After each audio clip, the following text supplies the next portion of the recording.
Capítulo 5. El mito de la Revolución cubana. La guerrilla rural como factor decorativo de la revolución. Inversamente a lo propagado por la leyenda castrocomunista, Fidel, por entonces, no solo no se manifestaba comunista sino que alegaba luchar para reinstalar la democracia y la Constitución de 1940. Esta mesurada proclama de impronta institucionalista les valió a los rebeldes el apoyo del grueso de la población cubana y la comunidad internacional, y fundamentalmente el del gobierno de los Estados Unidos. Incluso desde los más importantes medios de prensa norteamericanos se llevó adelante una profusa campaña a favor de los demócratas de Sierra Maestra, que pretendían derrocar a la gastada gestión de Batista. Tanto es así, que los rebeldes que actuaban en el llano consiguieron que el conocido periodista norteamericano Herbert Matthews, del influyente New York Times, se trasladara a la sierra para entrevistar a Fidel. La impactante nota apareció a fines de marzo de 1957 y fue un duro golpe para Batista. Con el título Fidel está vivo, el diario informó al mundo que el presidente de Cuba mentía cuando hablaba del exterminio rebelde. Pero no fue el único en mentir. Cuando el periodista indagó acerca del número de tropas rebeldes, Fidel señaló a los que lo rodeaban y dijo, «Este es mi Estado Mayor», sin aclarar que, además, ese era también todo su ejército. No fue la única artimaña para simular un mayor número de combatientes, soldados iban y venían fingiendo agitación, para entregarle a Fidel mensajes urgentes de una inexistente segunda columna.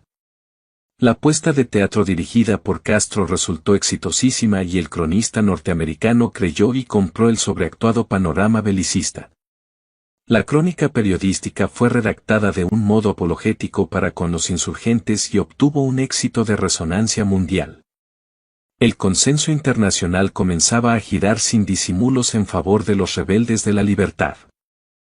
Países de la región comenzaron a enviar armas, dinero y provisiones a toda marcha para respaldar a las fuerzas guerrilleras.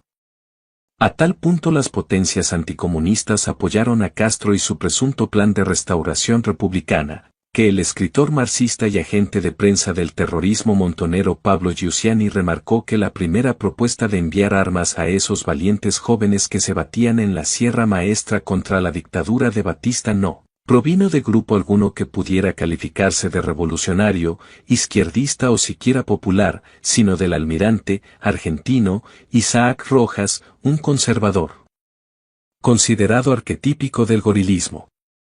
Y en marzo de 1957, el emblemático comandante rebelde Juber Matos emprendió un viaje clave a Costa Rica, precisamente con el propósito de reunirse con el presidente de ese país, el doctor José Figueres Ferrer, quien ya le había prometido armamentos a gran escala. Nótese la envergadura del apoyo externo. Matos recuerda en sus memorias la reunión y el diálogo con Figueres del siguiente modo: «Matos, me dice Figueres, voy a entregarles las armas, pero recuérdele a sus hombres que esas armas son parte del pequeño arsenal de Costa Rica y que yo se las cedo a ustedes porque quiero al pueblo de Cuba. No puede haber infidencia alguna sobre mi actitud porque me pondría a mí como un irresponsable ante los costarricenses y podría costarme hasta la misma presidencia. Punto. Las armas esperan por usted, las tenemos en un depósito que está justamente debajo de nuestros pies. Cuanto antes se las lleve, mejor será. Confíe en nosotros, señor presidente». Seguidamente, en la noche del 29 al 30 de marzo fueron transportadas las prometidas armas y municiones, siendo la logística del traslado tan sofisticada que los pilotos del avión que llevaron las provisiones desde Costa Rica hacia Cuba, donde los rebeldes improvisaron una pista de aterrizaje en zonas rurales, vinieron desde México por orden de Castro. Pero este apoyo no sería el único que los rebeldes cubanos recibirán por parte de Costa Rica. El destacado dirigente sindical Luis Alberto Monge, futuro presidente de Costa Rica entre 1982 y 1986, financió además la revista Cuba Libre, órgano de difusión del movimiento 26 de julio en Centroamérica.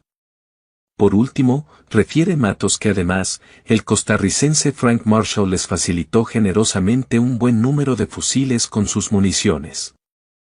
En tanto, el 13 de marzo de 1957 los grupos de El Llano atacaron el Palacio Presidencial en La Habana, donde vivía Batista, con el fin de fusilarlo. La embestida fue llevada a cabo por un grupo de jóvenes del Directorio Revolucionario, agrupación en alianza con un sector del Partido Auténtico. El país estaba en expectativa por las grescas que continuamente se daban en las ciudades, mientras que en ese ínterin, Fidel y los suyos sobraban de espectadores en la sierra. Resulta interesante poner de manifiesto la acción insurgente de los que peleaban en el llano, el ala urbana e ideológicamente más moderada de la reacción antibatistiana, puesto que el futuro mito vendido por el Estado castrocomunista ha reducido toda la historia de la Revolución cubana a la ecuación rural y sus exóticos barbudos, con prescindencia de todo otro elemento, cuando en verdad, el cúmulo de episodios ajenos a la Sierra Maestra que formaron parte del proceso revolucionario fue muchísimo más importante y determinante que las esporádicas escaramuzas que se presentaban en la periférica selva cubana, aunque esta última fuera estéticamente más romántica o novelesca a los fines mitológicos y propagandísticos. Promediando mayo, los guerrilleros recibieron otras dos noticias auspiciosas. Una proveniente del mundo del marketing estadounidense y la otra relativa al tema estrictamente militar: la difusión de la película filmada por Bob Tabor en Sierra Maestra a través de los canales de televisión norteamericanos en cuanto a lo primero, y el inminente arribo de un reforzado cargamento armamentístico en cuanto a lo segundo. De dicho cargamento el Che recibió una ametralladora Madsen. La alegría se le dibujó en el rostro, anotó su agiógrafo Hugo Gambini. En tanto, el coronel Bayo enviaba mensajes a Castro desde Nueva York: nótese el lugar de residencia y conspiración del principal instructor militar de Fidel. Por entonces Batista observaba con gran preocupación que los norteamericanos comenzaban a encariñarse con la figura del jefe barbudo, y dos episodios concomitantes parecían ser más que sintomáticos de este idilio. El número de la revista Visión del 5 de julio traía en su tapa la fotografía del líder rebelde. Al mismo tiempo, The New York Times afirmaba que el desenlace cubano se acercaba a su fin. En mayo de 1957, los rebeldes descendieron de las montañas y atacaron un pequeño y aislado aserrío próximo a la costa, consistente en 2 edificios de madera y 3 pequeños puestos de guardia. En total, había 53 hombres en el campamento, varios trabajadores desarmados y algunos soldados de Batista. Castro dio la señal de ataque disparando su fusil de mirilla telescópica desde una loma distante. En la lucha que se entabló, los pocos soldados combatieron encarnizadamente, matando a 6 de los rebeldes e hiriendo a 9. Del grupo del campamento hubo 14 muertos, 19 heridos, 6 huyeron y 14 fueron hechos prisioneros. Y si bien la escaramuza fue de envergadura relativa, la propaganda castrista vendió el tiroteo como una de las más grandes epopeyas rurales de la revolución. Este combate nos probaba la poca preparación combativa de nuestra tropa, que era incapaz de hacer fuego con certeza sobre enemigos que se movían a una tan corta distancia como la que existió en este combate, confesó el Che. Aunque la falta de preparación militar no le impidió al argentino dar en el blanco, uno de los soldados levantó la cabeza como sorprendido: abrí fuego inmediatamente y el 6.º hombre cayó. Otro dato inobjetable que pone de manifiesto una vez más lo minusválida que era esa guerrilla, es abonada en el mismo diario de Guevara, cuando éste anota, el 23 de mayo de 1957, que en ese momento estaba reducida a 127 hombres, la mayoría armados y unos 80 de estos con buenas armas. Pero Batista no podía seguir inactivo ante las malas noticias. Lanzó una ofensiva urbana en la que cayó muerto Frank Pez, el reputado líder opositor de El Llano. La muerte del popular dirigente produjo gran indignación en las ciudades y se reaccionó con una huelga espontánea que paralizó el comercio. El funeral de Frank Pez arrastró a una impresionante muchedumbre, hecho que constituyó un fuerte llamado de atención a un gobierno cuyos sinsabores pasaban a formar parte de la preocupante habitualidad. Pero ahí no terminan los contratiempos para Batista. El flamante embajador americano Oro Smith, Dejó a un lado toda formalidad diplomática y acudió al velorio a depositar una ofrenda floral en la tumba del difunto dirigente, en acto de inequívoca solidaridad para con la rebelión y de desprecio para con la actitud del gobierno. En cuanto a Castro, vale reseñar que él veía en Frank Pez a un competidor, de modo que vivió su muerte sin congoja alguna, dado que si bien tanto el Llano como el Movimiento 26 de Julio luchaban contra Batista, eran más que evidentes las profundas diferencias ideológicas y políticas entre ambas facciones revolucionarias. El Llano era de tendencia moderada y Fidel Castro escondía en su seno una intencionalidad comunista todavía no exteriorizada. Menos especulativa y más noble fue la reacción de Guevara, quien en su diario anotó: con Frank Pez perdimos uno de los más valiosos luchadores, pero la reacción ante su asesinato demostró que nuevas fuerzas se incorporaban a la lucha y que crecía el espíritu combativo del pueblo. Al día siguiente de la muerte de Frank Pez, el Che se topó conduciendo otro tiroteo contra una docena de guardias de las fuerzas de Batista, ocasión en que se vio obligado a efectuar una retirada estratégica. Corrí con velocidad que nunca he vuelto a alcanzar y agregó: mi participación en el combate fue escasa y nada heroica. Nos resulta de interés la presente digresión, consistente en la opinión de un espía de Batista, Richard Tullas, quien en ese entonces se había infiltrado en Sierra Maestra y trazó el siguiente informe parangonando las personalidades del Che y Fidel: el Che, elegante, brillante, mucho más inteligente que Fidel. Che es un comunista, o en mis 2 años de estudio de personalidades comunistas, yo nunca he visto una. Su comandancia tiene todos los lujos de la ciudad. Un refrigerador de queroseno, una cocina de queroseno, comidas especiales, tabaco Subman, Coca-Colas, vinos y un amplio surtido de mate. Duerme en una cama confortable, punto. Che ama la autoridad, punto. En contraste con Fidel, Che es un hombre débil. Castro camina millas cada día. Che nunca camina, usa jeep o mulo. Castro es un hombre de gran coraje. Che tiene poco coraje, pero es un gran actor y ha estudiado la bravuconería. Pretende leer mientras la aviación ametralla su casa. Retomando al estado de situación, la realidad es que la soledad de Batista se tornaba inversamente proporcional al creciente apoyo a una guerrilla que, desde un principio, fue vendida por Castro como una firme insurgencia anticomunista y republicana. Basta con agregar que The New York Times, por medio de su periodista Thaddeus Sulk, aseguró que el entonces agente de la CIA, Robert Wicha, le proporcionó a partir de octubre de 1957, $50,000 al movimiento 26 de julio para fortalecer la financiación de la revolución. Y fue también por esos días cuando el comandante Hubert Maros registró el hecho no menor de que marinos estadounidenses procedentes de la base naval de Guantánamo se unieron a su grupo en ayuda y solidaridad con la causa antibatistiana. En efecto, aunque la historiografía castrista de exportación con posterioridad haya enfatizado lo contrario, esa pequeña guerrilla selvática capitaneada por Fidel Castro nunca dejó de ser un aspecto subalterno o decorativo en toda esta historia revolucionaria. Y hasta tal punto ello fue así, que el propio Matos nuevamente ilustra que el 5 de septiembre de 1957, una semana después del asesinato de Frank, la radio informa de una sublevación contra Batista en la base naval de la Marina, en Cienfuegos, provincia central de Las Villas. Según la información, los marinos de la base, actuando en coordinación con elementos civiles del 26 de julio y de otro grupo revolucionario de origen auténtico, han tomado el control de la instalación militar y de algunas otras posiciones dentro del perímetro de la ciudad. Incluso, hasta un devoto de la revolución, como John Lee Anderson, señala que el grueso de los oficiales del gobierno no se proponían un mero cuartelazo sino una insurrección total para derrocar a Batista, agregando que altos oficiales de la camarilla de Batista tramaban conspiraciones para echarlo y asegurar sus propios puestos. Vale decir, Batista no solo no lograba que sus fuerzas armadas dieran batalla al enemigo, sino que incluso, éstas se rebelaban y sublevaban contra él mismo.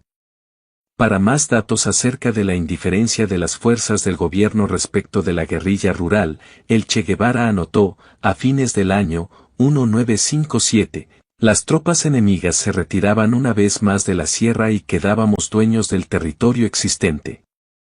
Moral, lealtad, organicidad y profesionalismo. Aquí vale una brevísima digresión relativa a un antecedente determinante en la historia militar de Cuba. Y para tal fin abrevaremos en la pluma de Vicente Massot, quien en su análisis sobre la Revolución cubana desarrollado en la obra El cielo por asalto, recuerda y enfatiza que el 4 de septiembre de 1933, Batista, siendo un joven sargento taquígrafo, encabezó un golpe de Estado que lo depositó en el poder y cambió la estructura jerárquica del ejército de una forma inédita en América Latina, puesto que ese golpe interno en la institución militar forjó el ascenso fulminante de un conjunto de suboficiales, cabos y sargentos, a generales, con todas las prerrogativas del caso, aunque sin la formación que les faltaba en razón de su rango subalterno, y con ello se barrió al generalato y se lo reemplazó por el cuerpo de sargentos, motivo por el cual Batista insistió en todo momento en que la guerrilla estaba en retirada y sería vencida a corto plazo. Por eso no les prestó atención a los pocos oficiales capaces con los cuales contaba y confió el manejo de las operaciones a sargentos adocenados que se llevaban mal entre ellos y tenían la misma avidez crematística del presidente que los había transformado, de la noche a la mañana, en generales llenos de entorchados ridículos y medallas de latón. Y concluye Massot, de los datos únicos que registra el caso cubano, este es uno de los más notables. Vale decir, que el personal militar subalterno, que compartía la dudosa moral del caudillo que en su momento lo sublevó, que portaba escasa disciplina y que además no contaba con la preparación profesional propia de la oficialidad, fue la que reemplazó de facto a los altos mandos y pasó a conducir a las Fuerzas Armadas de Cuba, las cuales a su vez estaban subordinadas a un sargento. ¿Las consecuencias de semejante enroque? Estaban a la vista y el costo lo estaba pagando el principal responsable y mentor de esta jugada, Fulgencio Batista. La revolución multimediática. Ya habían pasado varios meses desde el desembarco del Granma y la guerrilla contaba con el abrumador respaldo de la prensa internacional. Corresponsales y cronistas de todo el mundo alababan al Che, a Castro y a su presunta causa noble. Tanto el New York Times, Le Monde, y el Corriere della Sera como los principales diarios de América Latina los apoyaban, en tanto que la CBS les hacía propaganda a través de un documental emitido en Estados Unidos en horario central. Esperamos la oportunidad en que nuestro pueblo pueda rendirles un gran homenaje nacional a todos los bravos periodistas que, con sus plumas generosas y nobles, le están ayudando a recobrar su libertad, anotó Fidel Castro en agradecida carta remitida a su inefable publicista Herbert Matthews. Pero además de la bondadosa cobertura comunicacional de la que gozaban los barbudos selváticos, los dirigentes que operaban en el llano, si bien no contaban con la misma espectacularidad mediática que sus colegas de la sierra, sí tenían aceitados contactos en la CIA, la cual no solo les brindaba toda la información necesaria sino también constantes desembolsos en dólares para sostener la rebelión. El comandante Guevara.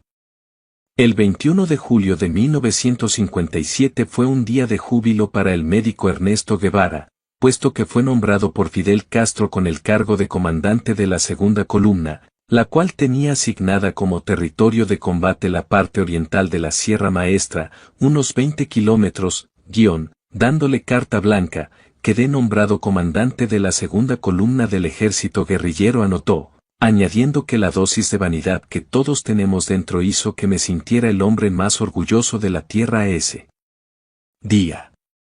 Pero el nuevo grado jerárquico del Che no hizo más que acentuar los aspectos más negativos de su personalidad a expensas de los miembros de su tropa, muchos de los cuales empezaron a contemplar la posibilidad de abandonar. Que salgan los pendejos, los rajaos, los culos de vaca, espetó Guevara a un grupo que buscaba pretextos para desertar. Incluso, en esos días se produjo la primera deserción efectiva en la columna y el Che envió a 2 emisarios, Baldo e Ibrahim, a perseguir al desertor con la orden de que lo fusilaran donde lo encontraran. Poco después regresó Baldo y relató que Ibrahim también había querido desertar y por eso lo había matado de 3 tiros.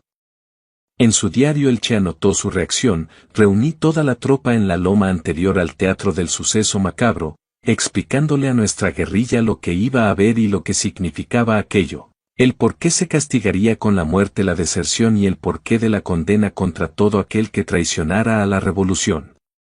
Seguidamente, cuando otro de sus hombres, el guerrillero chino Wong, osó desertar, Guevara lo mandó a secuestrar por 2 subalternos, pero uno de ellos fue fusilado de inmediato al negarse a atrapar a su amigo.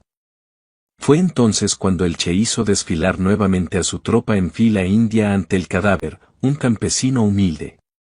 Naturalmente los tiempos eran duros y se dictaminó como ejemplar la sanción, escribió. Todos los sospechados de cobardía o posible deserción eran sometidos a humillaciones denigrantes o riesgos tremendos por parte de Guevara. En esos tiempos se produjo el caso de un campesino de nombre Aristidio, quien se había incorporado a la guerrilla pero que al parecer se había arrepentido, puesto que presumía de su intención de desertar en cuanto se desplazaran las fuerzas insurrectas.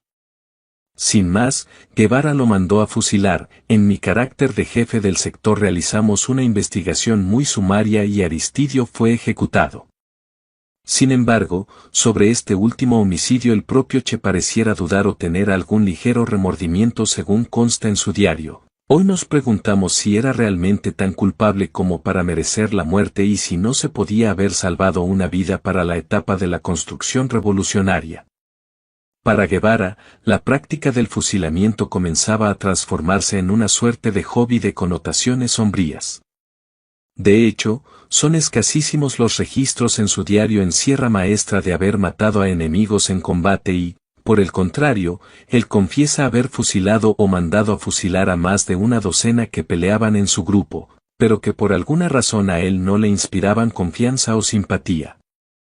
Al respecto cuenta otro de sus excompañeros, Roberto Bismarck, capitán del ejército rebelde: Guevara llega a las villas a hablar con nosotros. Fuimos a la reunión aquella. No tenía ninguna intención idealista ni remotamente. Un hecho que me provocó mucho rechazo: hubo una pequeña operación militar en la cual se logró apresar a algunas personas, algunos de ellos guajiros que supuestamente habían estado colaborando. A mí no me constaba, pero eso era lo que se les adjudicaba, con el régimen de Batista. En forma arbitraria, yo fui testigo de que el Che Guevara, sin juicio previo, incluso contra el juicio nuestro de que no debía acelerarse ningún tipo de acción contra la persona porque no había garantías para quienes supuestamente estaban acusados, el Che Guevara dijo que no, que a esos había que matarlos. Y a 2 de ellos, fui testigo visual de que con su pistola los mató. Otro testimonio penoso es entregado por Luciano Medina, capitán del ejército rebelde, quien estuvo bajo las órdenes del comandante Camilo Cienfuegos. Llevábamos 3 días sin comer y acampamos en la finca La Otilla y el Che nos mandó a buscar un puerco y yo fui a lo de Carlos Ocolombo que tenía una finquita cerca, y compré un puerco que me costó 70 pesos. Entonces toda la tropa estaba comiendo y llega un señor y le dice al Che Guevara que tenía un chivato, que hay que ver cómo se saca de ese hombre que se llama Juan Pérez, dueño de la finca Rancho Claro, cosechero de café. Entonces fueron a buscar al hombre, y lo fusilaron. Recuerdo que tenía 3 hijos chiquitos de 4, 5 y 6 años. Eso nos cayó mal a toda la tropa.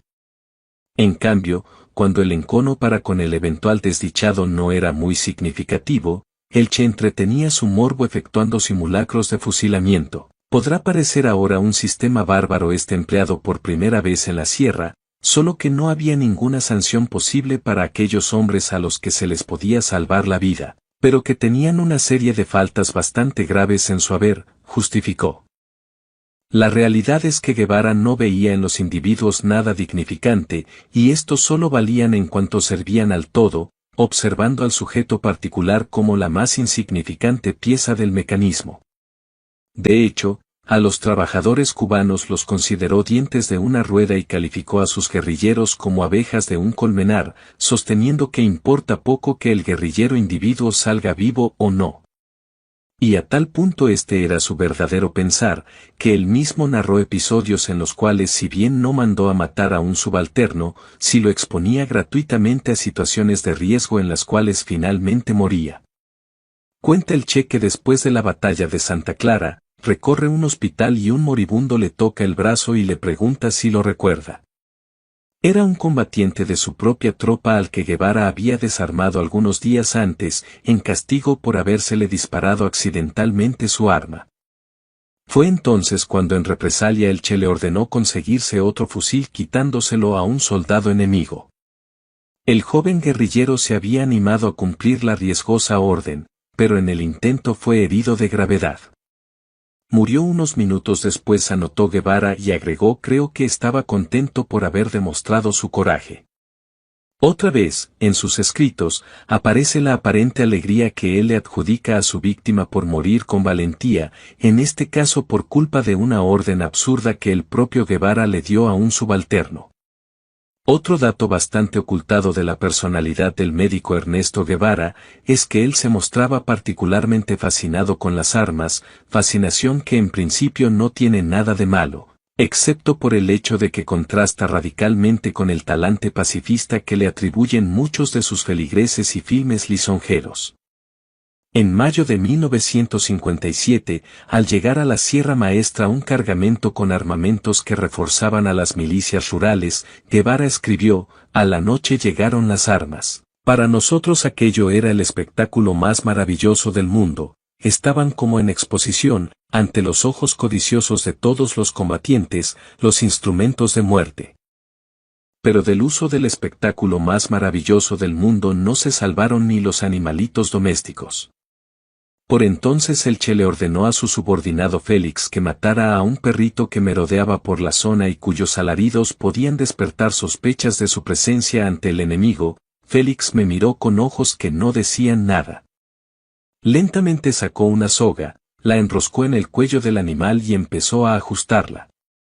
Los movimientos simpáticos de la cola del perro bruscamente se volvieron convulsivos antes de morir gradualmente, acompañados por un lamento sostenido que salía de su garganta a pesar del apretón firme. Tras un último espasmo nervioso, el cachorro dejó de agitarse. Ahí quedó tendido con la cabeza sobre las ramas. Pero lo realmente curioso del caso es que quien jamás mostró la menor congoja o remordimiento ante cada homicidio suyo practicado u ordenado a un ser humano, sí manifestó esos sentimientos ante la muerte del perro. Entre nosotros hubo una conmoción imperceptible.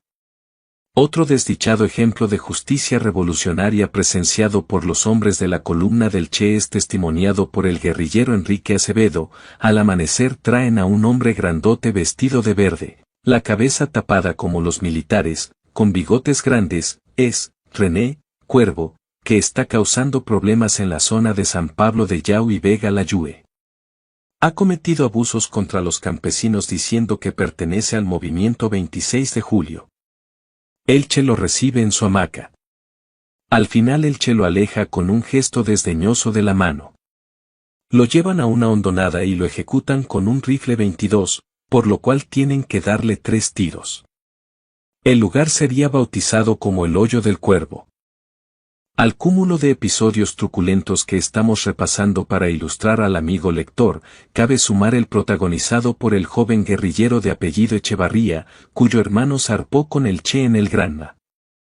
Al serle adjudicado un presunto delito, Guevara ordenó su inmediata ejecución y anotó: Echevarría pudo haber sido un héroe de la revolución. Pero le tocó la mala suerte de delinquir en esa época y debió pagar en esa forma su delito. Sirvió de ejemplo, trágico, es verdad, pero valioso para que se comprendiera la necesidad de hacer de nuestra revolución un hecho puro y no contaminarlo. Por las características poco amables de su comandante, los guerrilleros vivían en un clima de permanente tensión psíquica. Aunque también es cierto que esa atmósfera hostil era alimentada por la vida dura en la selva y por el enorme esfuerzo físico que debía llevar adelante la pequeña guerrilla, las marchas eran fatigosas e increíblemente cortas. Los heridos tienen que ser transportados uno a uno, porque había que llevarlos en hamacas colgadas de un tronco fuerte que literalmente destroza los hombros de los porteadores, que tienen que turnarse cada 10 o 15 minutos, de tal manera que se necesitan de 6 a 8 hombres para llevar un herido en esas condiciones, anotó Guevara, lamentando además que ante un ritmo de vida tan poco atractivo, las defecciones estaban a la orden del día. Las deserciones eran continuas dado que era muy difícil mantener la moral de la tropa, sin armas, sin el contacto directo con el jefe de la revolución, caminando prácticamente a tientas, sin ninguna experiencia, situación que se agravaba ante la poca disposición de los nuevos incorporados, lo cual iba provocando continuas crisis en el espíritu de la guerrilla. Y de esas continuas crisis en el espíritu de la guerrilla hay una que particularmente vale reseñar.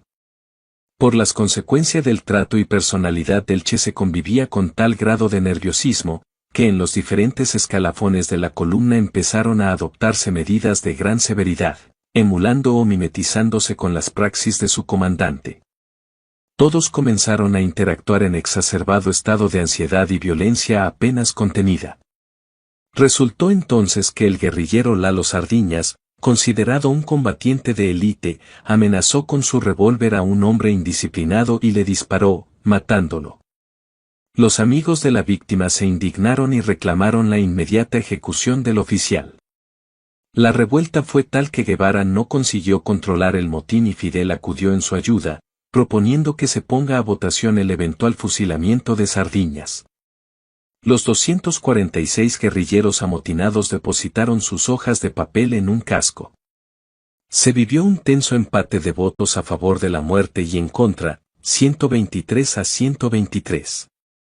A la luz de las antorchas, el verborrágico Castro lanzó una arenga en forma de alegato de más de una hora a favor de conservar la vida de Sardiñas, y obtuvo una segunda votación, muy ajustada, que salvó al cuestionado guerrillero. Cuentan las malas lenguas que esta fue la primera y única vez en su vida que Fidel Castro llamó a elecciones consultando la voluntad popular. La naturaleza ideológica de la guerrilla rebelde.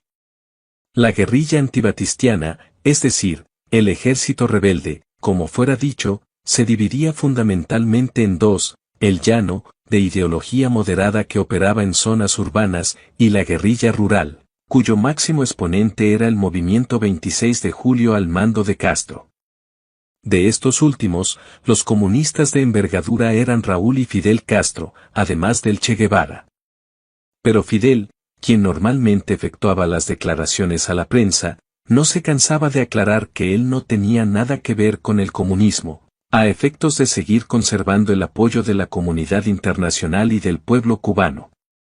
Según la observación de Castañeda, por entonces el desideologizado discurso de Castro apenas alcanzaba el grado de radicalidad del populismo clásico latinoamericano de Perón, Cárdenas o Vargas, o del propio Batista en 1940, y el resto de los hombres de Castro, salvo las mencionadas excepciones del Che y Raúl, o no tenían la menor idea sobre comunismo o, si la tenían, no la compartían en absoluto. La estrategia castro-guevarista consistía en engañar a todos y, una vez tomado el poder, llevar adelante su proyecto totalitario. ¿Fidel ya era un comunista convencido en aquel entonces? ¿O padeció un marxismo sobreviviente? La fecha de su conversión hacia el marxismo ha sido motivo de disputa entre biógrafos e investigadores. Una novia de Fidel, que también fue amiga del Che y de su esposa, sostiene que, sin Ernesto Guevara, Fidel Castro tal vez jamás se hubiera vuelto comunista. Sin Fidel Castro, Ernesto Guevara quizás nunca hubiera sido más que un teórico marxista. Sin embargo, ensayistas como Mario Lasso extraen unos antecedentes del joven Castro que confirmarían un marxismo preexistente a la revolución de 1959, pues si bien en la época del asalto al Moncada Fidel pertenecía al Partido Ortodoxo, ajeno al comunismo, poco tiempo atrás, cuando contaba con tan solo 21 años de edad, Castro perteneció a la organización terrorista de corte trotskista Unión Insurreccional Revolucionaria. Inclusive permaneció durante un tiempo detenido por su vinculación con un asesinato perpetrado por el grupo. Asimismo, Fidel fue agitador y partícipe de la matanza en el famoso Bogotazo en la Colombia de 1948, a mí me han preguntado algunas personas si yo pensaba, cuando lo del Moncada, 1953, como pienso hoy.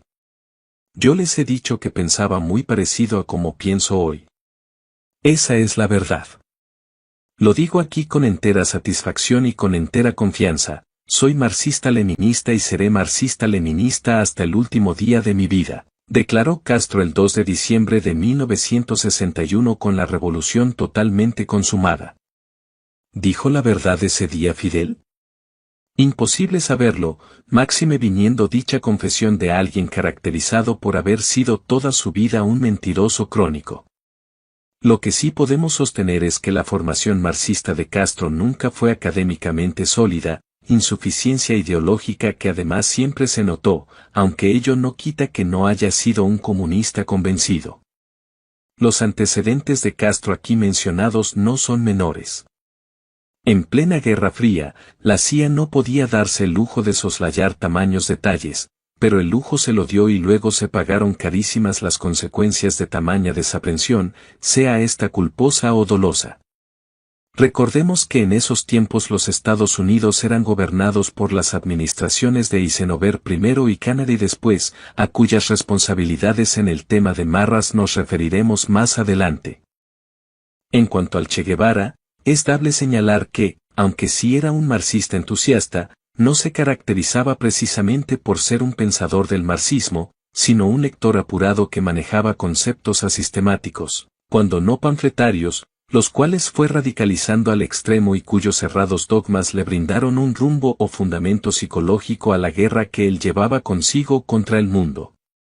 En carta a su madre, reconocerá, antes, me dedicaba mal que bien a la medicina y el tiempo libre lo dedicaba al estudio en forma informal de San Carlos, Marx. La nueva etapa de mi vida exige también el cambio de ordenación, ahora San Carlos es primordial, es el eje. Nos resulta imposible no tomar nota de que el Che al hablar de ordenación sacerdotal y referirse a Marx como San Carlos, consciente o inconscientemente estaba viendo en el marxismo no un conjunto de ideas atendibles sino el sucedáneo de una religión, a la cual habría que dedicarle una vida de entrega catequística signada por la mortificación y el martirologio de ser necesario.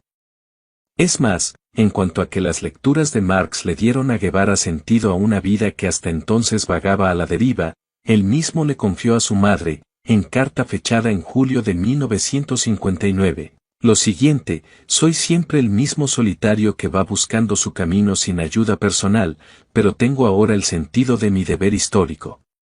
Me siento algo en la vida, no solo una fuerza interior poderosa, que siempre la sentí, sino también una capacidad de inyección a los demás y un absoluto sentido fatalista de mi misión me quita todo miedo. O sea que Guevara no solo habría localizado en el marxismo elemental un puñado de consignas que le daban sentido a su existencia, sino también su misión fatalista que tanto lo preocupaba. Fidel, como todo político, aspiraba a perdurar. El Che, como todo aventurero, elegía extinguirse en su momento más glorioso, consumarse en el acto absoluto de la lucha hasta la muerte. Esta intransigencia de los ideales ocultaba la búsqueda existencial del ser uno mismo, la construcción de su propia estatua, observó Juan José Sebrelli, en otra de esas agudas interpretaciones suyas sobre Guevara, de las que siempre hay que tener en cuenta. Y a pesar del indefinido discurso de Fidel y del secretismo táctico con que Raúl y el Che ocultaban su marxismo, señálese que Guevara no era muy hábil para simularlo. Los que peleaban en el llano desconfiaban de las tendencias ideológicas del argentino. Tanto fue así que esto le valió una encendida polémica con René Latour, alto dirigente de El Llano. Ocurre que el Che trataba con desdén y vilipendio a los que peleaban en la ciudad, minimizando o desvalorizando su actuar y atribuyendo toda la bizarría a los que estaban en Sierra Maestra. Ramos Latour, por su parte, le reprochó al Che mediante una carta el injusto desprecio con el que éste se refería al material que se le enviaba, subrayando que si bien la ciudad carece de las condiciones de heroicidad que imperan en la sierra, quienes reúnen el dinero, compran las armas y víveres y los transportan a la montaña no son menos revolucionarios o valientes que los combatientes encumbrados, y agregó: los que tienen tu preparación ideológica piensan que la solución a nuestros males está en liberarnos del nocivo dominio yanqui por medio del no menos nocivo dominio soviético. Por ahora Guevara se mordía los labios, a fin de evitar proseguir despertando desconfianzas ideológicas. Cabe agregar que Guevara desvalorizaba el papel de la guerrilla urbana no solo por su total falta de realismo y pericia como guerrillero, sino porque además él no tenía la menor idea acerca de cuáles eran las condiciones en que se operaba en el llano, dado que hasta el momento nunca había bajado de la sierra y no conocía ninguna ciudad de Cuba, de modo que su menosprecio respecto de la resistencia urbana no se fundaba en un juicio sino en un prejuicio agravado por su ignorancia. Pero más allá de la puja entre el llano y el movimiento 26 de julio, párrafo aparte merecen las guerrillas antibatistianas que operaban en el Escambray, una sierra más pequeña que Sierra Maestra, de 80 kilómetros de largo y unos 1000 metros de altura, compuesta por anticomunistas que, si bien no dependían de Castro, peleaban coyunturalmente junto a él. Allí se encontraba batallando el Directorio Revolucionario, comandado por de Fauré Chomón y de Cubela. Ambos líderes también sentían cierta desconfianza hacia Fidel, y hasta un segmento de este mismo frente, bajo la dirección de un furibundo español anticomunista, Eloy Gutiérrez Menoyo, recibía subsidios desde Miami del antiguo presidente cubano Pío Socarrás. Como vemos, si algo caracterizaba al grueso de la subversión antibatistiana era su marcada tendencia despojada de todo marxismo. Pero más allá de que Batista era el enemigo común que tenían las insurgencias cubanas, los conflictos políticos e ideológicos entre Guevara, el Llano y todos los sectores revolucionarios no comunistas, se fueron acentuando a medida que la posibilidad de triunfo se avecinaba. Uno de los puntos en discordia antes del triunfo de la revolución fue el proyecto de lo que sería la reforma agraria. El Che había pergeñado un borrador, de inequívoca inspiración marxista, en el que planeaba la estatización de empresas cubanas y extranjeras sin indemnización alguna a sus propietarios. Pero para apaciguar los ánimos, Fidel, siempre haciendo uso de sus dotes de malabarista, se encargaba de recortar y moderar el extremismo de Guevara. Es por ello que en primera instancia Castro hizo esfuerzos por contemporizar mucho con el ala moderada del 26 de julio, encabezada por Humberto Soura y Marín, un abogado conservador que un par de años después sería fusilado por el castrismo, cuando la revolución mostrara su verdadero rostro y masacrara cuanto disidente fuese identificado. El Che aceptaba a modo de medicina amarga estas decisiones de Castro, aunque advertía que se constituían en pasos tácticos de naturaleza pasajera, para luego ir paulatinamente arrastrando el objetivo hacia el comunismo. En definitiva, por ahora había que sumar a todos para ganar la revolución. Pero lo que sí queda absolutamente claro y probado, y esto incluso lo confesó años después el comandante rebelde Juber Matos, es que más del 90% de todos los que componían el ejército rebelde contra Batista eran anticomunistas, al igual que los inmensos sectores, tanto en Cuba como en el orden internacional, que los apoyaban con generosos recursos dinerarios y materiales. El macartismo de Fidel.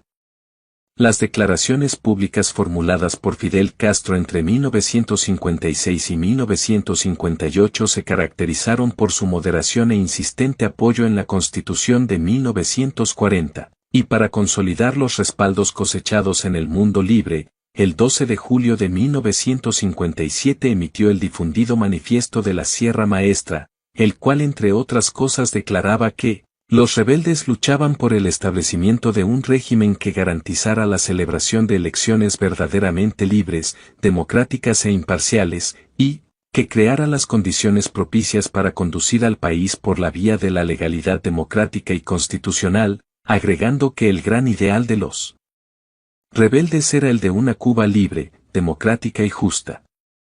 El propio Guevara, analizando el texto, anotó con resignación en su diario: no estábamos satisfechos con el compromiso, pero era necesario, era progresista en aquel momento, Pero también sabíamos que no era posible establecer nuestra voluntad desde Sierra Maestra y que debíamos contar durante un largo periodo con toda una serie de amigos. Este tipo de discursos de barniz institucionalista permitía que la prensa internacional de Occidente siguiera fascinada con los atractivos guerrilleros que se suponía portaban ideales relativos de libertad. Incluso The New York Times en 1958 llegó a titular, ¿podrá el Che cambiar el destino de América? Mientras que el embaucador Castro aprovechaba cada reportaje para alejar toda suspicacia de comunismo que enturbiara sus ambiciones, en un artículo publicado en la revista Kourenit con su firma, el futuro dictador comunista se declaró refractario a las estatizaciones y partidario de las inversiones extranjeras. Para más datos, en marzo de 1958 el periodista Agustín Ayes Soberón subió unos días a la Sierra Maestra y logró entrevistar extensamente al Che Guevara y a Fidel Castro, notas publicadas luego en la revista Bohemia. De su reportaje al Che, cabe destacar el siguiente fragmento: periodista, ¿son ciertas las simpatías por el comunismo que a usted se le atribuyen? Che, en lo absoluto. No tenemos vinculación con el comunismo. Soy militar nada más. Sigo la línea del movimiento 26 de julio. Periodista, ¿lee usted? Che, infatigable. Menos de los de medicina. Todos los libros. En cuanto a lo expresado por Fidel en el mismo reportaje, aparecen afirmaciones suyas que no tienen desperdicio. Nuestro movimiento sostiene el criterio de que el gobierno provisional debe ser lo más breve posible. El tiempo estrictamente necesario para normalizar el país. Y convocar a elecciones para todos los cargos del Estado, las provincias y los municipios. Debemos hacer todo lo posible porque ese periodo de provisionalidad no rebase de 2 años de duración, y añadió que ese gobierno debe ajustarse a un programa de 10 puntos cuyos 3 primeros son los siguientes: 1. Libertad para todos los presos políticos y militares. 2. Absoluta libertad de información de la prensa radial y escrita. 3. Respeto de todos los derechos individuales y políticos establecidos por la Constitución. Siguiendo con estos trucos discursivos, en mayo de 1958, en reportaje concedido a Jules Dubois, Castro insistió con el siguiente embuste: jamás estuve ni estoy por el comunismo. Jamás el movimiento 26 de julio ha hablado de socializar o nacionalizar las industrias. Este miedo a nuestra revolución es sencillamente estúpido. Personalmente, no aspiro a ningún cargo y considero que existen suficientes pruebas de que lucho por el bienestar de mi pueblo, sin que ninguna ambición personal o egoísta empañe mi conducta. Y por si faltara alguna redundante ratificación del espíritu antimarxista que vendía Fidel, en Venezuela, el 20 de julio de 1958, tanto Castro, representando al movimiento 26 de julio, como el resto de las principales organizaciones opositoras a Batista firmaron el Pacto de Caracas, un compromiso detallado para el regreso de la democracia a Cuba. Como nota humorística, los comunistas fueron excluidos de participar del acuerdo, dadas las vinculaciones históricas de estos con Batista. Pero Castro no solo era un macartista cuando le hablaba a la prensa local e internacional, sino que también en el seno mismo de sus filas sobreactuaba de anticomunista empedernido: los comunistas me preocupan mucho. Debes tener cuidado a la hora de elegir los oficiales que te secunden en la columna.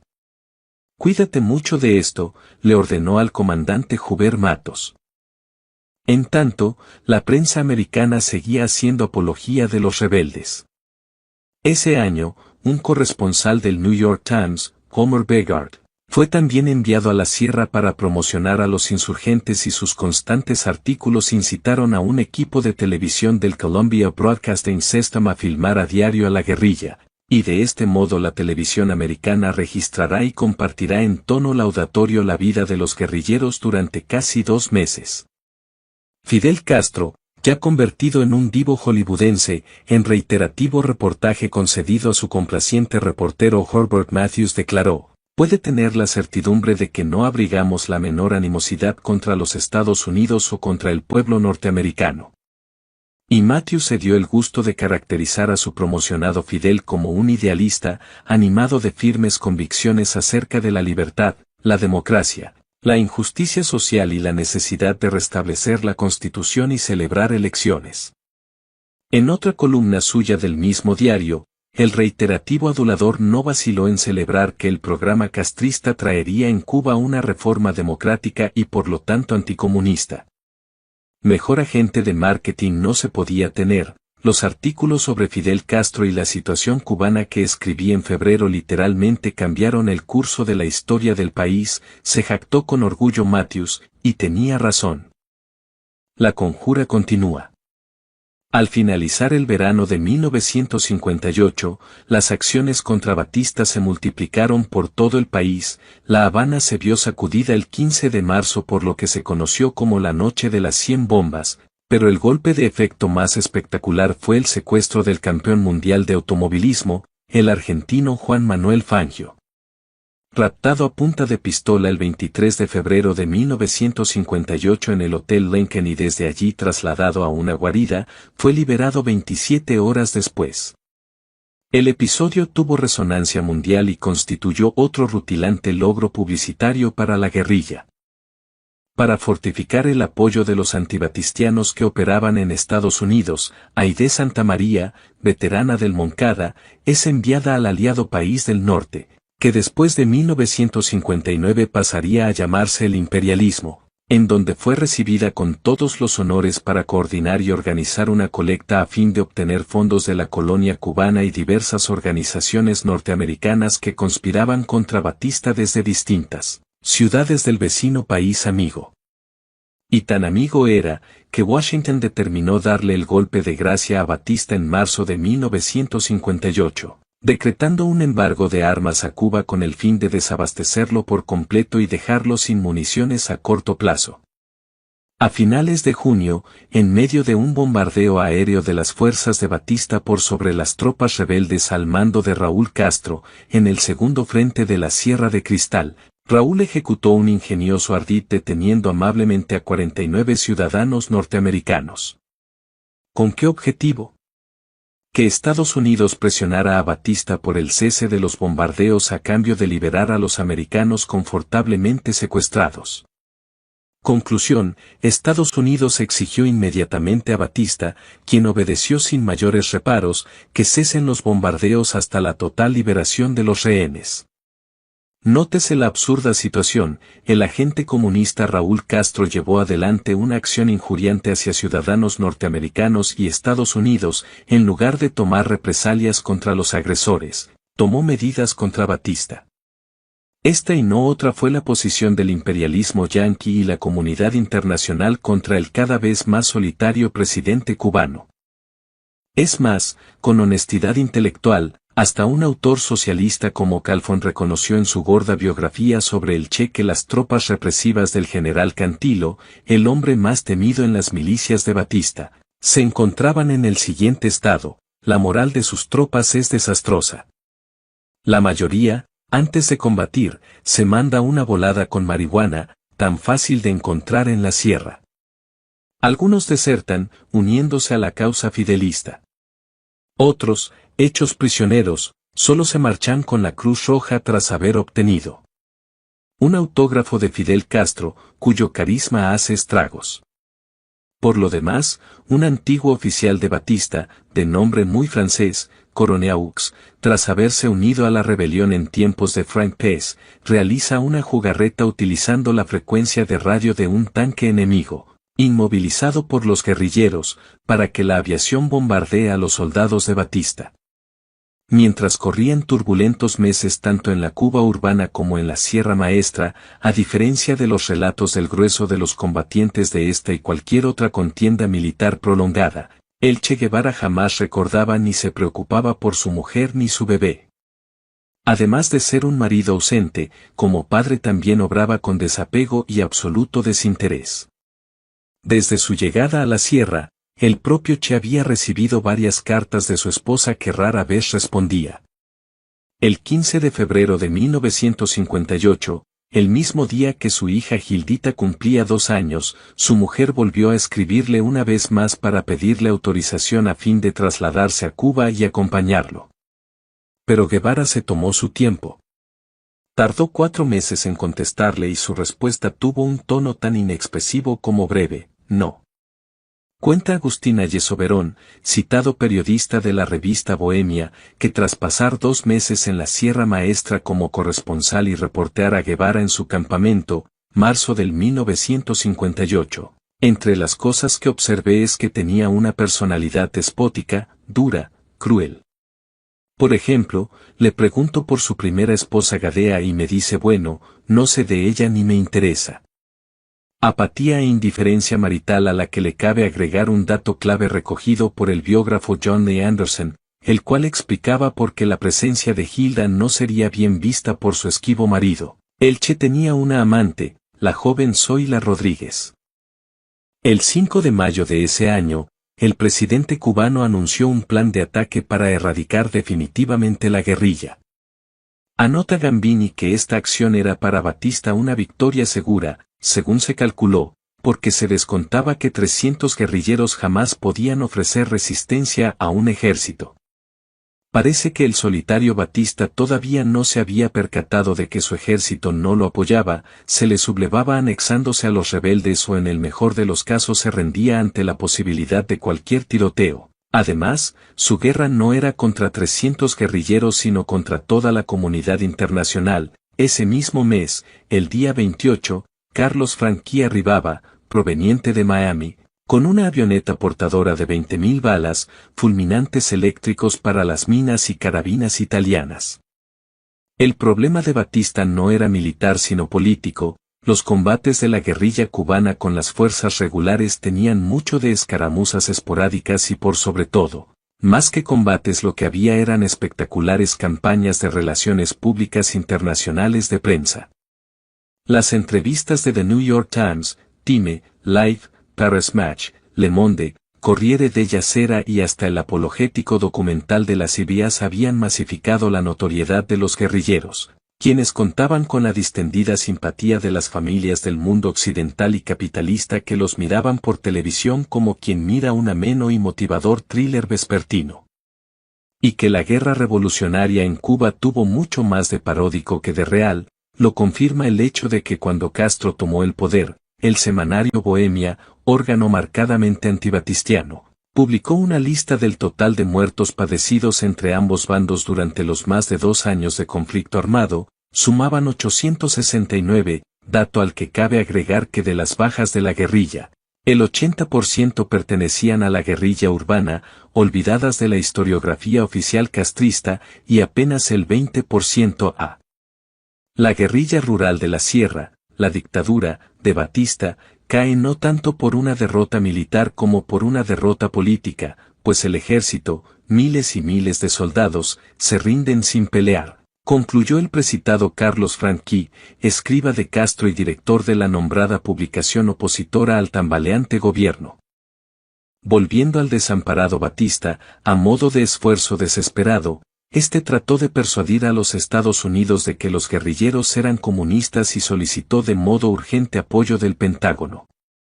Los norteamericanos no le creyeron y seguían ayudando a los libertarios de Sierra Maestra. Desde hacía rato que Batista era el menos indicado para estimular acusaciones macartistas, tanto en la actual como durante su anterior presidencia había contado con el apoyo explícito del Partido Comunista de Cuba. Y los Estados Unidos no solo desde hacía rato que simpatizaba con los mitológicos guerrilleros sino que ya había tomado la irrevocable decisión de dejar al caudillo populista librado a su suerte.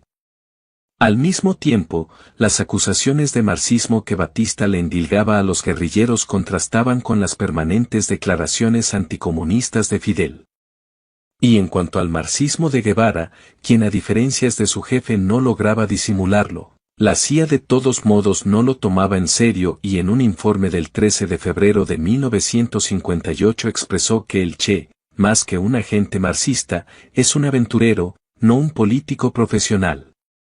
Ha estado buscando siempre algo con que darle sentido y significación a su vida y por el momento la ha encontrado en Castro, no Castro el político sino Castro el perseguido, un Castro luchando contra la tiranía. Las solitarias advertencias de Batista caían en abstracto y su prédica era desoída incluso por los militares cubanos, quienes desatendían sus órdenes y su autoridad. En tanto, Guevara a fin de junio se enfrentó a una nueva escaramuza y otra vez, incurrió en una de sus retiradas estratégicas, frente a una casa nos dieron el alto y cuando nos dimos cuenta allí estaba el ejército, que comenzó a disparar, nosotros a correr, ellos a tirarnos y nosotros a correr más rápido, hasta que logramos salir. Yo creo que esa fue la vez que más corrió el Che en su vida, porque aquello parecía una competencia de campo y pista, detalló el guerrillero Villegas. Estas retiradas del Che no implican que desde estas líneas lo consideremos un cobarde. Más aún, sostenemos que Guevara más que valiente fue un temerario, que incurría con frecuencia en riesgos irreflexivos e innecesarios. Y justamente por sus arrebatos y falta de inteligencia estratégica, se veía obligado a retroceder de manera abrupta en no pocas ocasiones. Mientras tanto, los días pasaban y la situación política de Batista seguía complicándose por la pérdida progresiva de apoyos. En agosto, el Che se encontró falto de municiones y estuvo a la espera de que las mismas llegasen desde Miami. Pasan ya de 100 las armas sin uso por falta de balas, lamentó. Pero en verdad, la falta o no de armamento no era algo determinante para que la insurgencia pudiera ganar la guerra contra la Guardia Batistiana, todo indica que los guardias no quieren guerra y nosotros tampoco, escribió Guevara el 7 de septiembre. Es notable la insistencia en las anotaciones del Che en advertir por un lado la reticencia de los soldados enemigos a pelear y por otro, la desconfianza campesina que existía respecto de los guerrilleros. En cada campesino veíamos al presunto chivato. El golpe de Estado contra Batista se encontraba en su etapa final y las guerrillas avanzaban crecientemente hacia las zonas urbanas con mucho voluntarismo, pero luchando mucho más contra las inclemencias geográficas o logísticas antes que contra un ejército enemigo. Día a día empeoraban las condiciones físicas de nuestra tropa y las comidas, un día sí, otro no, otro tal vez. En nada contribuía a mejorar ese nivel de miseria que estábamos soportando, se quejaba el Che a fines de septiembre, y a las 11 de la noche del 2 de octubre tras cruzar ruidosamente con su tropa una laguna con el agua hasta el cuello agregó, el chapaleo, imposible de evitar totalmente, y la luna clara, me hacen pensar con visos de certeza que el enemigo se dio cuenta de nuestra presencia. Pero el bajo nivel combativo que en todo momento han demostrado los soldados de la dictadura los hicieron sordos a todo rumor sospechoso. ¿Contra quién luchaba la guerrilla entonces?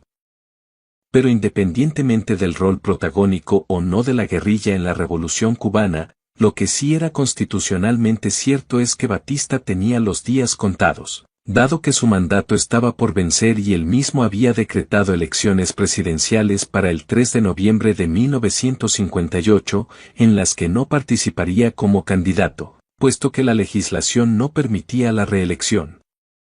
Sin embargo, este contexto sufragista fue desoído por los rebeldes y las consignas de la guerrilla no fueron otras que sabotear el proceso electoral, acusándolo de farsa. Pero si la guerrilla luchaba contra una dictadura y esa dictadura llamaba a elecciones porque así lo definía la misma constitución que ellos querían restaurar, entonces ¿por qué se oponían a los comicios? El propio Guevara cuenta en su diario que los días anteriores al 3 de noviembre fueron de extraordinaria actividad, nuestras columnas se movilizaron en todas direcciones, impidiendo casi totalmente la afluencia a las urnas de los votantes en esas zonas. La embestida antielectoral se forjó en un ambicioso plan muy bien detallado por Calfón, el cual consistía en atacar 3 puntos, cada extremo de la isla y el centro. Castro mismo, con su hermano Raúl y Almeida, se encarga de la provincia de Oriente y de Santiago de Cuba. Camilo Cienfuegos debe llegar hasta la provincia de Pinar del Río, en el extremo oeste. Y se encarga al Che que divida en 2 la isla, atacando la región central de las villas, donde hay ya, en la Sierra del Escambray, diversos focos de resistencia y no solo el del M-26. El objetivo final es hacer caer la dictadura, pero de momento se trata de impedir las elecciones presidenciales de noviembre. Insistimos y seguimos preguntando, ¿cómo es eso de la existencia de una insurgencia democrática que tiene por ambición tomar el poder para llamar a elecciones cuando en Cuba se estaban celebrando elecciones y esta misma las saboteaba con violencia? La realidad es que más allá de los objetivos de Castro, que nada tenían que ver con instaurar un sistema democrático electoral, muchos de los cubanos no confiaban en la transparencia de los comicios, puesto que Batista se hallaba muy desacreditado por sus mañas arbitrarias y por el golpe que él impartió en 1952. Los logros económicos de que gozaba Cuba no alcanzaban para calmar a una sociedad que solicitaba una reforma institucional modernizada, acorde con el perfil de las acreditadas potencias del hemisferio occidental. A pesar de la intentona del boicot, los comicios se llevaron a cabo, aunque con discreta repercusión, puesto que el enrarecido ambiente imperante morigeró en mucho la afluencia de votantes. Los dos candidatos de las fuerzas opositoras eran el expresidente Grau San Martín y el doctor Márquez Sterling. En cambio, el candidato apoyado por el gobierno era el doctor Andrés Rivero Agüero. Antes de la medianoche el oficialismo anunció que había obtenido una contundente victoria. Pero el plan saboteador de las elecciones tuvo su cuota de éxito. Si bien ellas se llevaron a cabo, los rebeldes lograron paralizar parte de la circulación, dinamitar los puentes, dividir la isla en dos y con ello mantener asustada a la población en sus casas. Un 30% del padrón acudió a votar y por lo pronto, aunque con discreto consenso electoral, Rivero Agüero, el candidato ganador, debía sustituir a Batista en febrero de 1959. El intendente conservador. Tanto el movimiento 26 de julio como las citadas guerrillas no castristas iban avanzando posiciones y empezaron a tomar los pueblos. En una de las ocupaciones, Guevara se autonombró intendente ad hoc del poblado de Sancti Spíritus. Fue allí cuando presurosamente intentó imponer códigos de convivencia que reglaban, incluso, la vida sexual de los habitantes. A esta ascética medida, el Che le anexó la prohibición de tomar alcohol y canceló la lotería. Las resistencias en el poblado ante la nueva moral impuesta no se hizo esperar y el Che se vio obligado a recular. El argentino cayó en la cuenta de que, hasta que no tomara el poder de manera absoluta, debería seguir fabricando, en la medida en que su frontal personalidad se lo permitía, una imagen simpática y tolerante para con los pobladores.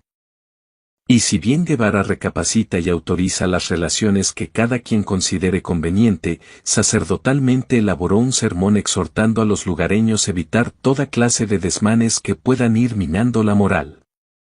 Consejos de vida un tanto reaccionarios para el progresismo del siglo XXI, siempre dispuesto a levantar el estandarte de la diversidad sexual o la legalización de las drogas de manera conjunta con la fotogénica remerita del Che. El último apaga la luz.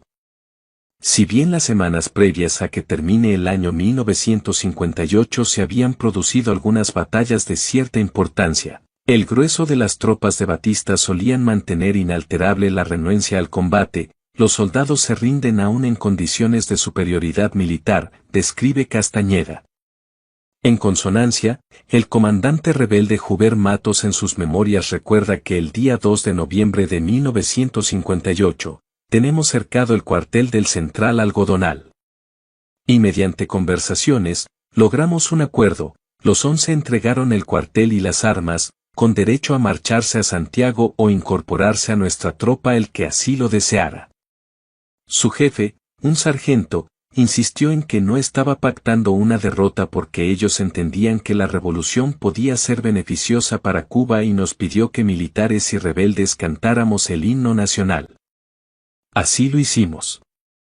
En esas horas, sin el menor cuidado de las formas, desde los aeródromos y puertos de los Estados Unidos, más precisamente de la ciudad de Florida, salían numerosos aviones y barcos cargados de armas para los guerrilleros de Castro y no otro que John E. Anderson agrega que el Departamento de Estado deseaba la caída de Batista y por eso apoyaba de manera activa, aunque encubierta, los esfuerzos de Castro para tomar el poder.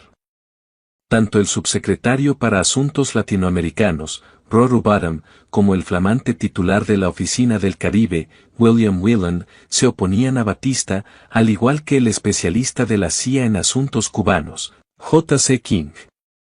La CIA ya buscaba contactos con el movimiento rebelde de Fidel a través de sus agentes en Santiago y La Habana y pormenoriza que la guerrilla que operaba en el llano obtuvo de la CIA fondos y acaso otro tipo de ayudas.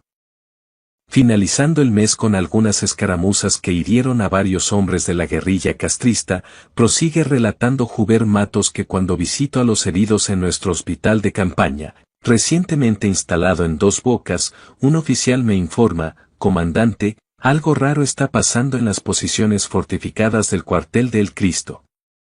Hay un movimiento extraño al anochecer. No espero más y salgo en esa dirección. ¿Qué encuentro?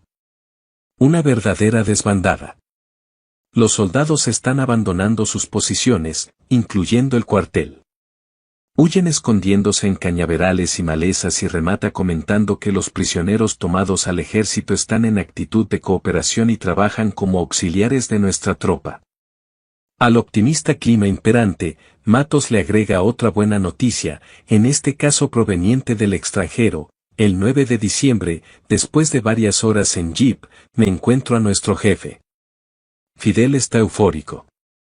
Me muestra, por otra parte, las armas que acaba de recibir de Venezuela. Un buen cargamento traído en avión por Díaz Lanz, el mismo piloto que nos trajo desde Costa Rica. Al parecer, el presidente venezolano Wolfgang Larrazábal, con el respaldo del exmandatario Rómulo Betancourt, es el que ha proporcionado los pertrechos. Fidel me hace un buen regalo de ese armamento, un fusil ametralladora brasileño. Pero el apoyo militar proveniente del exterior estaba de más, ya que no había mucha necesidad de usar armas ante un enemigo que se mostraba renuente a todo combate. En la noche del 14 de diciembre el ejército, derrotado y en retirada, acampó junto a un cuartel ubicado en Melgarejo, a la entrada de El Cobre, donde se encuentra el santuario de la Virgen de la Caridad, patrona de Cuba. Oficiales de la columna 10 persuadieron a los soldados a entregar sus armas y retirarse a Santiago. Así lo hicieron. El enemigo está atrincherado, sin el menor indicio de planes ofensivos, anotó nuevamente Matos. En otras latitudes de la isla, los pocos soldados de Batista que parodiaban presentar batalla, ni siquiera revisaban el desvencijado armamento, arrojaban bombas que no explotaban. Otros soldados batistianos, además, aprovechaban la ocasión para vender sus pistolas al ejército rebelde a cambio de unas monedas. Nótese la hazaña de los represores. Es increíble que muchas bombas no hagan explosión y que esto se repita sin que la Fuerza Aérea de Batista tome medidas, se asombra Matos, agregando que en esta caricatura bélica se dan situaciones curiosas. Hay marinos que roban pertrechos, como las codiciadas balas de la calibre 50, y los venden por poco dinero. Ese mercado negro también existe en el ejército y lo aprovechamos negociando con algunos cabos y sargentos. Daba la impresión de que las fuerzas rebeldes peleaban contra un fantasma imaginario. Pero quien sí tenía que pelear contra varios frentes era Batista, debía lidiar contra Estados Unidos, que le había bloqueado el apoyo armamentístico y financiaba a los rebeldes, contra las sublevaciones de sus propios hombres, contra el entreguismo del resto de sus soldados, contra la prensa internacional y contra el apoyo militar recibido por los rebeldes de países tales como México, Costa Rica, Venezuela o de las zonas latinas de Estados Unidos. Sus posibilidades de salir airoso eran nulas. El 12 de diciembre, Guevara ocupó la región de Las Villas, zona colindante a las grandes ciudades, y brindó una entrevista radial para la 6 VF que retransmitía el audio para Radio Rebelde desde la Sierra Maestra, y allí se produjo el siguiente diálogo, guión que nos puede decir en relación con la gran ofensiva del gobierno valientemente rechazada por ustedes. Bueno, no solo fue rechazada por los hombres a mi mando, fue además humillantemente perdida por el ejército de la dictadura que no luchó, que se retiró dejando en nuestro poder armas y demás equipos. El 14 de diciembre de 1958, La Secretaría de Estado norteamericana decidió tomar el toro por las astas e intervino oficialmente para eliminar políticamente a Batista y colocar a Castro en su reemplazo.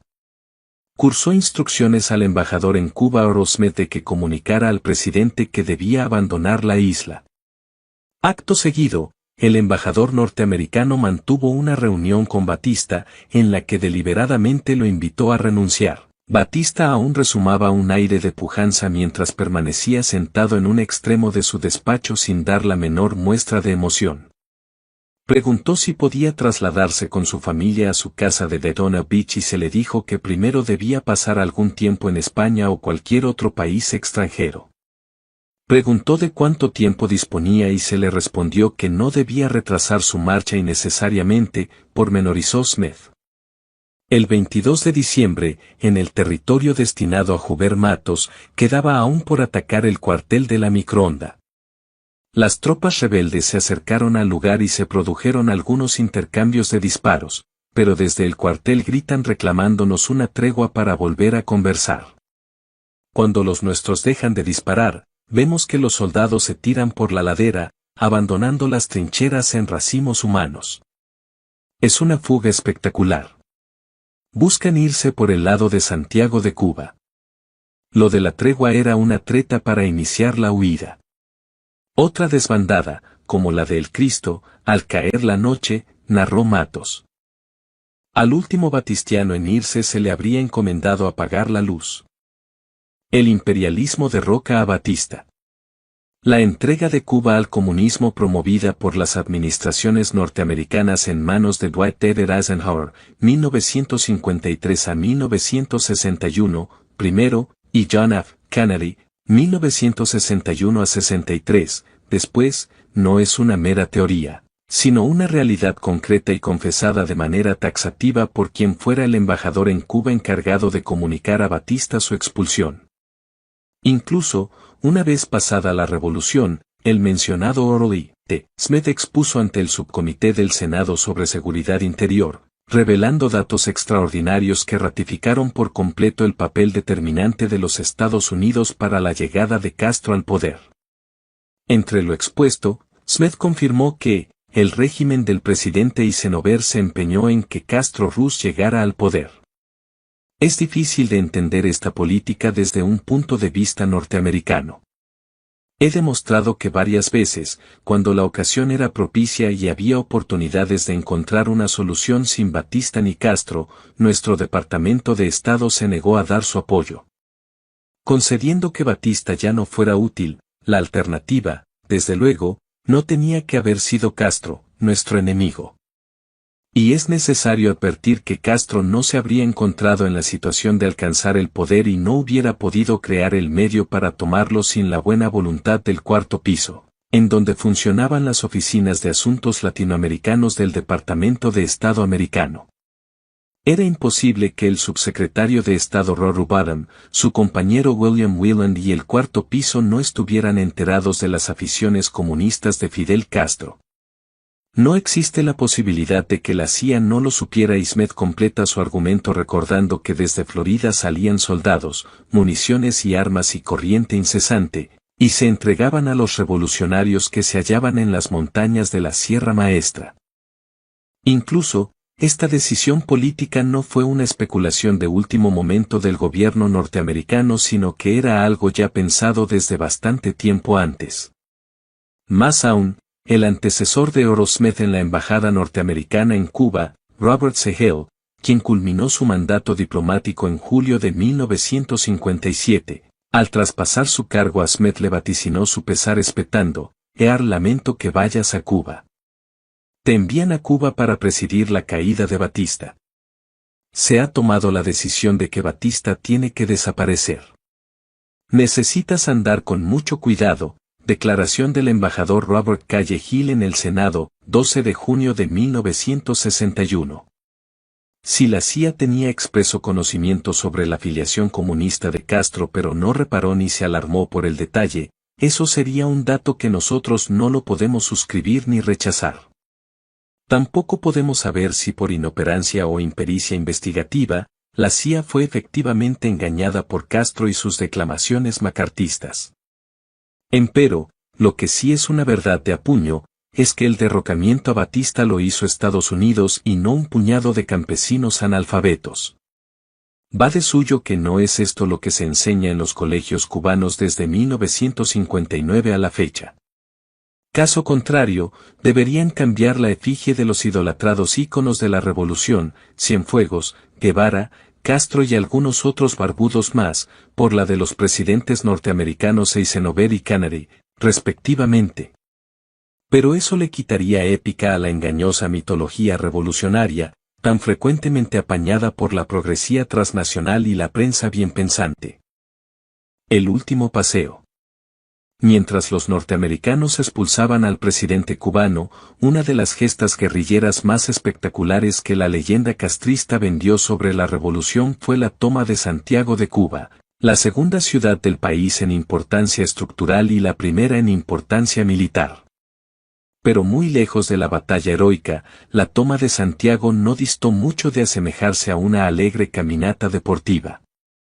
La policía y las fuerzas armadas batistianas no solo no pelearon, sino que acordaron con los rebeldes sublevarse contra Batista. Así lo relató Matos, quien era justamente el comandante encargado de tomar la ciudad. El comandante Bonifacio Asa, jefe de la policía de la ciudad, me ha enviado un mensaje, garantizando que sus fuerzas se pondrán a nuestras órdenes con todos los carros patrulleros tan pronto yo le indique. La base naval de la Marina en Punta Blanca tiene gran capacidad defensiva, pero no nos preocupa. Tenemos informes de que la Marina se unirá a nosotros cuando las acciones alcancen intensidad. En la bahía operan 2 fragatas, la Antonio Maceo y la Máximo Gómez. La mayoría de la oficialidad de esta última simpatiza con nosotros. Entre ellos hay una conspiración bien extendida. Uno de estos oficiales, el capitán Trujillo, se ha incorporado a la columna 9. También tenemos varios de sus marinos. Estoy impulsando la sublevación, contando con la inteligente intervención de dirigentes del 26 de julio en Santiago. Ellos están al tanto de las garantías que Fidel les ha dado. Los oficiales de la Máximo Gómez pueden comenzar a trabajar en la deserción de los oficiales de la Antonio Maceo. Hemos estado acumulando grandes cantidades de gasolina que nos entrega la refinería Texaco durante la noche. Hasta las petroleras multinacionales conspiraban a favor del proyecto Castro Guevarista. Ni siquiera el paseo por Santiago podría ser obstaculizado por la Infantería de Marina de Cuba, probablemente el sector militar más profesional con el que contaba Batista, puesto que, tal como anota Matos, sus integrantes siempre han tratado de demostrar que la hostilidad hacia las fuerzas revolucionarias es forzada por las circunstancias y que existe una corriente de coincidencia entre ellos y los barbudos. Toda la coyuntura para la toma de la ciudad portadora del distrito militar más importante de la isla se presentaba de manera más semejante a un distendido paseo que a una batalla decisiva. El amable desfile sería encabezado por el comandante Juber Matos. Sin embargo, la peregrinación se dilató unos días. Ocurrió que las cosas fueron más fáciles aún. Cuenta el propio Matos que el 28 de diciembre habrá una reunión muy seria y secreta entre Fidel y el general Eulogio Cantillo, jefe de operaciones del ejército, de Batista.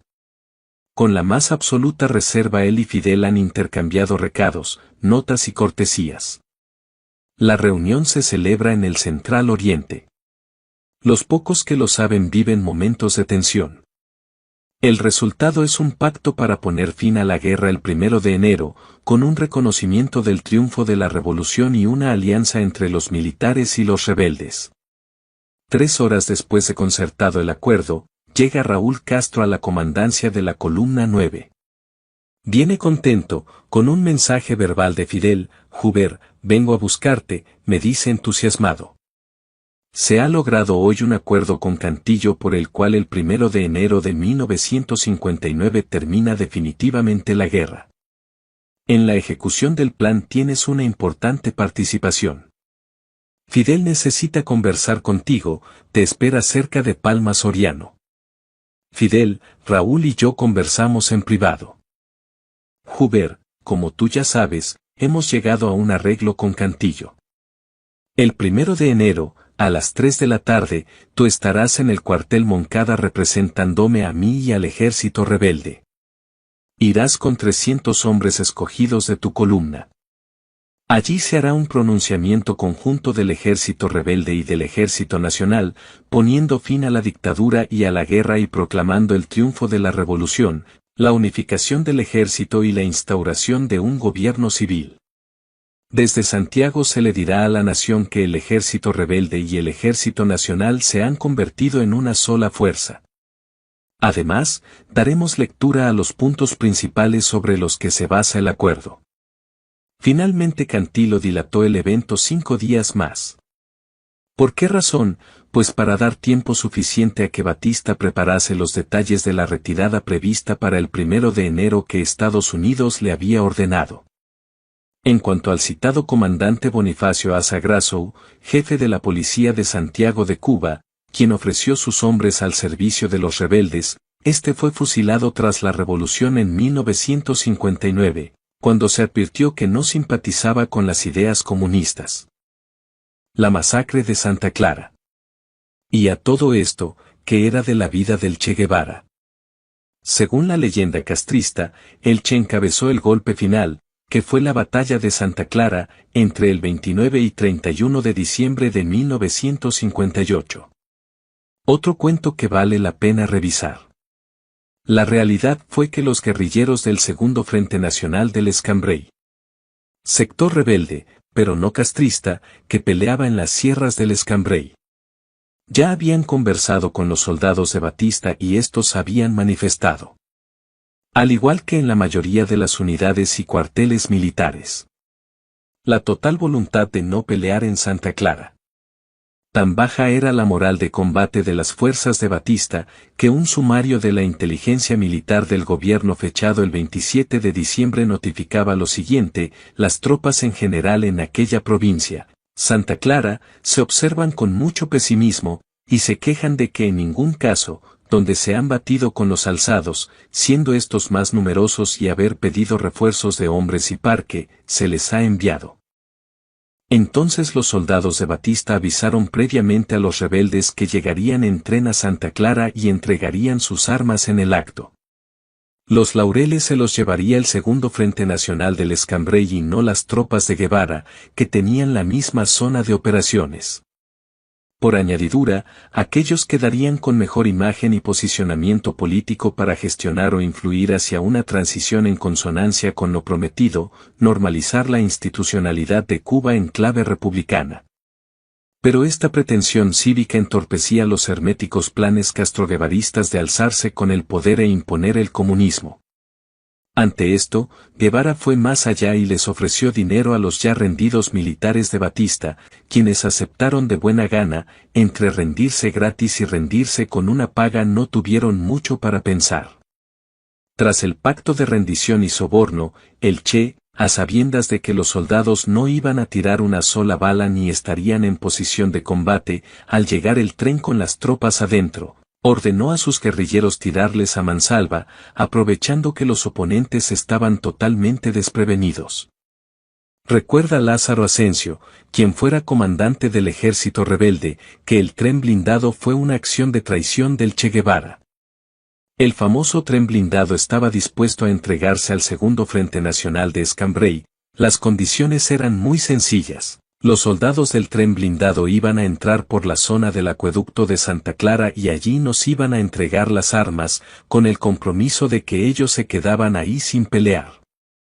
Pero por filtraciones que sucedieron, el Che se entera de esa posibilidad y entonces, ¿qué es lo que hacen ellos? Atacan al tren blindado, antes de que se entregara a nosotros. Aunque las películas hollywoodenses pretendan hacer pasar dicho episodio como una epopeya bien propia de los filmes de Sylvester Stallone, lo sucedido fue un incidente vergonzoso. Primeramente, el Segundo Frente del Escambray había pactado con los batistianos la rendición, no habría derramamiento de sangre ni tampoco dinero en juego. Guevara efectúa el innecesario soborno y, acto seguido, a traición, asesina a diestra y siniestra a los rendidos soldados de Batista quienes conforme lo pactado no estaban siquiera en posición de combate, sino distraídos y solamente mentalizados para la acordada entrega de armas. El episodio del tren blindado no es un asunto menor en esta historia, ya que con el armamento recuperado del ferrocarril, la columna de Guevara entraría en La Habana días después con un poder de fuego muy superior al de cualquier otro grupo opositor, poder de fuego que serviría para presionar en favor de las pretensiones escondidas de Fidel Castro. En verdad, quien había hecho las primeras negociaciones para la rendición del tren fue Eloy Gutiérrez Menoyo, comandante del segundo frente del Escambray. El tren se encontraba bajo el mando del teniente Florentino Russell. Menoyo recuerda que los militares se entrevistaron con él para contemplar la posibilidad de rendirse. Entonces Menoyo ofreció garantías para la tropa y un ascenso para el teniente Russell, de este modo el triunfo político, más las armas obtenidas, quedaría a merced de un ala rebelde no castrista. Pero ocurrió que seguidamente, según refiere Menoyo, el hermano del teniente Russell habló con el Che Guevara, yo no sé qué le ofreció Guevara que yo no le ofrecí, pero el hecho es que el tren se lo entregaron a ellos. Siempre lo conmemoran como el heroico asalto al tren blindado, pero ese fue un tren entregado. En 2 o 3 oportunidades lo comenté con Guevara y le dije, Guevara, ¿que tú le ofreciste que yo no le ofrecí? Él se echaba a reír y nunca me lo confesó. Más adelante en el tiempo, el propio Fulgencio Batista reconoció que el tren efectivamente fue cedido por el coronel Rosell, quien desertó, después de haber recibido $350,000, o $1 millón del Che Guevara, pacto que también confirmó luego Ramón Barquín, el único alto oficial de Batista encarcelado por conspirar contra el propio Batista. Por su parte, Jaime Costa, asaltante del cuartel Moncada, expedicionario del yate Granma y comandante del ejército rebelde, recuerda que el primero que entra en Santa Clara ciudad es el Che, y Félix Torres, un comunista de las villas, le dice, Che, tienen a los chivatos de Batista, y el Che, sin más ni menos, los va matando sin interrogar. En eso el segundo que entra en Santa Clara es Camilo y entonces él tiene una expresión, pero coño, aquí se han bañado en vez de con agua con sangre, porque donde quiera hay un muerto tirado en la esquina, han acabado con este pueblo. O sea que el Che cometió una traición doble, a sus camaradas del ejército rebelde, del Segundo Frente Nacional del Escambray, y a los soldados batistianos que ya habían pactado la entrega pero igual fueron asesinados. Conclusión, en un pacto de paz y rendición en donde no habría derramamiento de sangre alguno, la gesta de Guevara consistió en intervenir para efectuar un soborno seguido de una traición, en la cual se atacó a sangre y fuego de modo sorpresivo. Ello explica por qué entonces la columna de Guevara padeció apenas un saldo de 6 bajas, en contraste con los más de 300 muertos del bando oponente y de cuya gigantesca masacre Guevara participó con entusiasmo personal en el fusilamiento de 23 soldados. Y detallando aspectos de su masacre a traición, Guevara relató que para tal fin arrojaron botellas con gasolina encendidas y que el tren se convirtió en un auténtico horno para los soldados. Y de las muy pocas cosas que el Che anota en su diario relativas a Santa Clara, destaca una anécdota por cuya innecesaria crueldad disfrazada de arrojo revolucionario vale la pena transcribir. Recuerdo un episodio que era demostrativo del espíritu de nuestras fuerzas en esos días finales. Yo había amonestado a un soldado, por estar durmiendo en pleno combate y me contestó que lo habían desarmado por habérsele escapado un tiro. Le respondí con mi sequedad habitual, gánate otro fusil yendo desarmado a la primera línea. Si eres capaz de hacerlo. En Santa Clara, alentando a los heridos en el hospital de sangre, un moribundo me tocó la mano y me dijo, ¿recuerda, comandante? Me mandó a buscar el arma en Remedios. Y me la gané aquí. Era el combatiente del tiro escapado, quien minutos después moría, y me lució contento por haber demostrado su valor. Se trataba de un adolescente llamado Miguel Arguin, a quien Guevara había mandado inútilmente al matadero, y encima anotaba el asunto con orgullo adjudicándole a su víctima y subordinado una muerte feliz. Esta y no otra fue la hazaña final del Che en la Revolución cubana, tan novelescamente retratada por partidarios y hagiógrafos. Y dentro de estos últimos aplaudidores, el que lidera el podio es el escriba español / mexicano Paco Ignacio Taibo II, quien además de cantarle loas desde el primer renglón al último de su biografía apologética, se queja de que colegas suyos también guevaristas en sus respectivas obras no hayan destacado el papel del Che en Santa Clara. Pierre Calfón dedica 2,5 páginas y Castañeda apenas 3 páginas, se enfurece don Paco, quien por su parte dedica 40 de las 918 páginas que componen su kilométrico libro, a fin de detallar las proezas imaginarias de su venerado varón con el tren blindado, aunque es el propio Guevara quien pareciera contradecir a su esforzado adulón, dado que alguien como el Che que se pasó la vida escribiendo sobre sí mismo, respecto de su hazaña en Santa Clara no dedicó ni un solo renglón en su diario de campaña, omisión en la que el discente incurrió esprofeso ante la probable vergüenza de saberse carente de toda grandeza en tan oscuro contubernio. Hay sujetos que son más guevarista que Guevara y el oficioso Taibo II pareciera ser el arquetipo más representativo dentro de este nutrido fans club. Pero lo cierto es que con o sin traición, con o sin épica y con o sin soborno, la revolución ya estaba prácticamente triunfante y consumada.